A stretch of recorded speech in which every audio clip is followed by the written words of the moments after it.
Hello everyone, আসসালামু আলাইকুম। আশা করি আপনারা সবাই ভালো আছেন।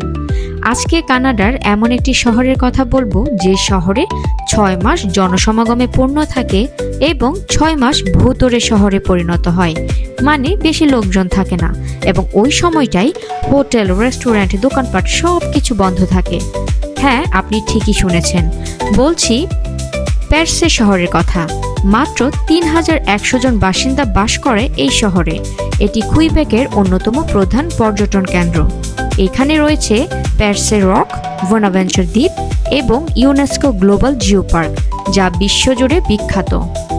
মে মাসের দ্বিতীয় সপ্তাহ থেকে অক্টোবর মাসের দ্বিতীয় সপ্তাহ পর্যন্ত ট্যুরিস্ট স্পট, রেস্টুরেন্ট, হোটেল সবকিছু খোলা থাকে, আর অক্টোবরের দ্বিতীয় সপ্তাহ থেকে মে মাসের দ্বিতীয় সপ্তাহ পর্যন্ত সবকিছু বন্ধ করে দেয়।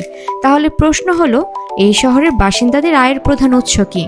আমার কথা হচ্ছিল আমাদের হোটেলের রিসেপশনিস্টের সাথে।